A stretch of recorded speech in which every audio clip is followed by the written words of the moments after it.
1926 മുതൽ 1929 വരെയായിരുന്നു ക്രിസ്റ്ററോ യുദ്ധം നടന്നത്. ഈ യുദ്ധകാലത്താണ് ആ 14കാരൻ തന്റെ ക്രിസ്തീയ വിശ്വാസം പരസ്യമായി പ്രഖ്യാപിച്ചുകൊണ്ട് രംഗത്ത് വന്നത്. അവന്റെ പേരായിരുന്നു ജോസ് സാഞ്ചസ് ദെൽ റിയോ.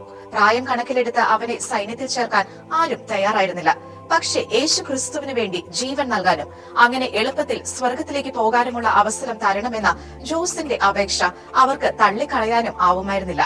അങ്ങനെ സൈന്യത്തിന്റെ പതാകവാഹകനാകാൻ അവൻ നിയോഗിക്കപ്പെട്ടു. 1928 അവനെ ശത്രുക്കൾ പിടികൂടി. അന്ന് ജോസിന് 14 വയസ്സ് മാത്രമായിരുന്നു പ്രായം. ശത്രുക്കൾ ജോസിനെ ജയിലിൽ അടച്ചു. ഒറ്റ നിബന്ധന മാത്രമേ അവർ ജോസിന്റെ മുന്നിൽ വെച്ചുള്ളൂ: ക്രിസ്തുവിനെ നിഷേധിക്കുക, ക്രിസ്തുരാജന് മുദ്രാവാക്യം വിളിക്കാതിരിക്കുക. എന്നാൽ അവരെ അത്ഭുതപ്പെടുത്തിക്കൊണ്ട് ജോസ് പറഞ്ഞു, ഇല്ല, ഞാനത് ഒരിക്കലും പറയില്ല. ഞാൻ ഒരിക്കലും എന്റെ ക്രിസ്തുരാജനെ തള്ളി പറയില്ല. അവന് ഉചിതമായ ശിക്ഷ നൽകാൻ അവർ തീരുമാനിച്ചു.